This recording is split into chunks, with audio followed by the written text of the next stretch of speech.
Mashtrimi I madh I partive të vogla, si përdoren votuesit për lojra politike. Partitë e vogla hyjnë në skenën politike me premtime të mëdha, me fjalë të mëdha dhe me moral të lartë. Ato premtojnë ndryshim, transparencë dhe ndershmëri, duke u paraqitur si alternativa të freskëta ndaj korrupsionit dhe manipulimeve të partive të mëdha. Votuesit, të lodhur nga politika tradicionale dhe nga skandale të pafund, shpesh I besojnë këtyre partive të reja, duke shpresuar se do të sjellin një frymë të re në sistemin politik. Megjithatë, sapo marrin disa vota dhe arrin të futen në institucione, shumica e këtyre partive tregojnë fytyrën e tyre të vërtetë, të njëjtën skemë manipulimi, korrupsioni dhe lojrat e pushtetit që kemi parë nga partitë e mëdha. Një shembull I freskët I kësaj strategjie është ajo e Adriatic Lapajt, nismës thurje dhe Shqipëria bëhet. Këto parti, të cilat u paraqiten si zëri I rinisë dhe I ndryshimit, shpejt u transformuan në pjesë të sistemit që pretendonin të luftonin. Në vend që të qëndrojnë besnik parimeve dhe premtimeve të tyre, ato u përfshin në lojrat politike, duke u munduar të shfrytëzojnë votat e qytetarëve për të arritur marrëveshje të fshehta dhe për të siguruar pozita në pushtet. Në vend që të përfaqësojnë interesat e votuesve, ato shpesh përdoren si mjete për të forcuar pozitat e partive të mëdha ose për të siguruar përfitime personale për liderët e tyre. Kjo sjell një pyetje të rëndësishme: a janë partitë e vogla vërtet të ndryshme nga ato të mëdha, apo janë thjesht një vazhdimsi e të njëjtit sistem të korruptuar? Në shumë raste, duket se partitë e vogla përdorin retorikën e ndryshimit dhe të reformës vetëm si një mjet për të fituar mbështetje, pa pasur ndonjë synim të vërtetë për të transformuar sistemin. Votuesit, të cilët shpresojnë për një të ardhme më të mirë, përfundojnë duke u shfrytëzuar si vegla në lojrat e pushtetit. Për të ndryshuar këtë realitet, është e nevojshme që qytetarët të jenë më kritik dhe të mos u besojnë verbërisht partive të reja thjesht sepse ato flasin për ndryshim. Duhet të kërkojnë vepra konkrete dhe të mos lejojnë që parollat e bukura të maskojnë qëllimet e vërteta. Vetëm nëpërmjet një qëndrimi kritik dhe një pjesëmarrjeje aktive në procesin politik, qytetarët mund të garantojnë që partitë e vogla apo të mëdha të mos përdoren si mjete për manipulim dhe korrupsion. Lista të mbyllura dhe mandate të djegura, një strategji e turpshme. Këto parti, të cilat u paraqiten si zëri I ndryshimit dhe si alternativa ndaj korrupsionit, kanë treguar se nuk janë më të ndryshme nga sistemi që kritikojnë. Një nga strategjitë më të turpshme që kanë ndjekur është vendosja e familjarëve, miqve të ngushtë ose personave të besuar në krye të listave të mbyllura të zgjedhjeve.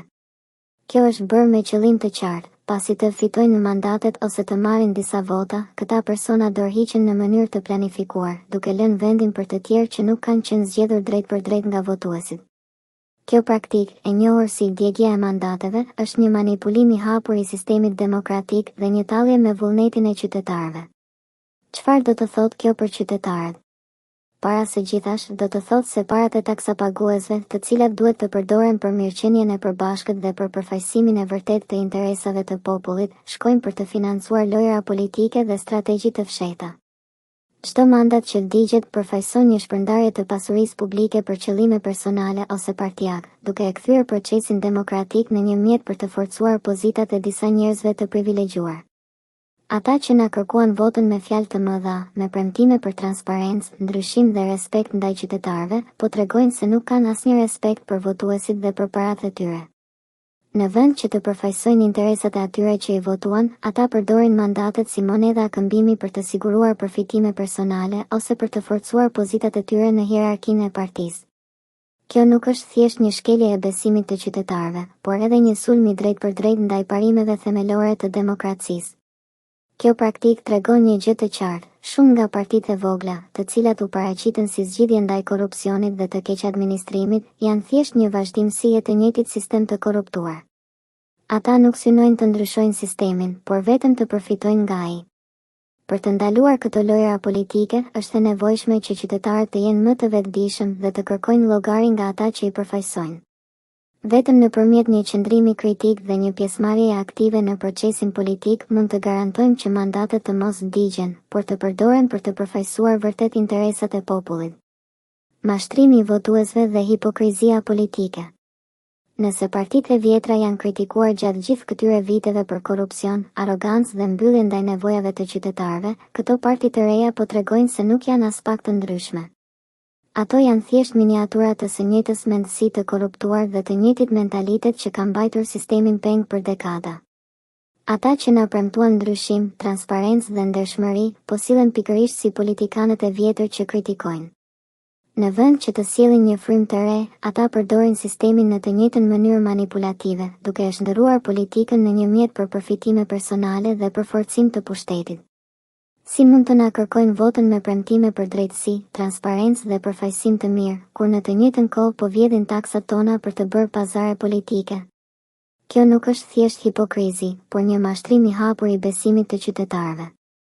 Ata flasin për ndryshim dhe reforma, por në praktik, veprimet e tyre janë të njëjta me ato që kanë dështuar për dekada. Në vend që të përdorin burimet publike për të përmirësuar shëndetin, arsimin, infrastrukturën dhe mirëqenien e përgjithshme të vendit, ata i shfrytëzojnë këto burime për të luajtur lojëra politike, për të blerë mbështetje dhe për të siguruar pozita në pushtet. Kjo sjell një pyetje të rëndësishme: a ka vërtet ndonjë ndryshim midis partive të vjetra dhe atyre të reja? Nëse partitë e reja po përsërisin të njëjtat gabime dhe po përdorin të njëjtat metoda të korruptuara, atëherë a janë ata vërtet një alternativë? Përgjigjja është e qartë: jo. Ata janë thjesht një version i ri i të njëjtit sistem të dështuar, i veshur me retorikë të re dhe premtime boshe. Për të ndaluar këtë mashtrim, qytetarët duhet të jenë më të vetëdijshëm dhe më kritik. Nuk mjafton të besosh verbërisht në parollat e bukura dhe premimet e pamundura. Duhet të kërkojmë vepra konkrete, transparencë të vërtetë dhe llogari nga ata që na përfaqësojnë. Vetëm nëpërmjet një qëndrimi aktiv dhe kritik mund të garantojmë që politika të mos jetë më një lojë e manipuluar, por një mjet për të ndërtuar një të ardhme më të mirë për të gjithë. Qytetarët nuk janë më të mashtrueshëm. Kjo strategji nuk është thjesht një manovër politike e zakonshme, është një tallje e hapur me votuesit, një shkelje e besimit dhe një abuzim i qartë i sistemit demokratik. Partitë e reja, të cilat u shitën si zëri i ndryshimit dhe si zgjidhja ndaj korrupsionit, po tregojnë se janë thjesht kopje të së keqes që pretendonin të luftonin. Ata flasin për transparencë, por veprojnë në errësirë, premtojnë ndershmëri, por praktikojnë korrupsion, kërkojnë besimin ton, por e shkelin atë pa asnjë turp. Dhe shqiptarët nuk duhet të jenë më të mashtruar. Ne kemi parë shumë herë këtë skenar. Partitë e reja hyjnë në skenë me fjalë të mëdha dhe premtime të bukura, vetëm për të treguar se janë të njëjtët me ato që kritikojnë. Kjo nuk është thjesht shkënjim, është një alarm që na kujton që të mos biem më në të njëjtat kurthe. Nëse ata që shiten si ndryshim veprojnë si kopje të së keqes që pretendojnë të luftojnë, atëherë ata nuk meritojnë asnjë shans. Ky është momenti për të ndërgjegjësuar dhe për të refuzuar këto lojëra politike. Vota është një armë e fuqishme, dhe ajo duhet të jepet vetëm atyre që e respektojnë dhe e përdorin për të përfaqësuar vërtet interesat e qytetarëve. Nëse këto parti të vogla po tregojnë se janë thjesht një version i vogël i korrupsionit dhe manipulimeve që kemi parë për 30 vjet, atëherë ata meritojnë të refuzohen me të njëjtin përbuzje si partitë e mëdha që kanë dështuar në gjithë këtë kohë. Koha e mashtrimeve ka marrë fund. Shqiptarët nuk janë më të gatshëm të pranojnë fjalë të kota dhe premtime boshe.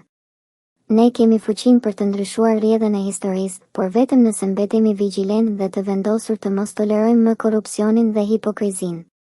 Vota jonë është e shenjtë dhe ajo i takon vetëm atyre që e respektojnë. Le të mos harrojmë, demokracia nuk është një lojë, është një detyrë. Dhe ne, si qytetar, kemi detyrën të garantojmë që ata që na përfaqësojnë të jenë të denjë të besimit tonë. Nëse jo, ata duhet të largohen në histori si një kujtim i dhimbshëm i asaj që nuk duhet të përsëritet kurrë.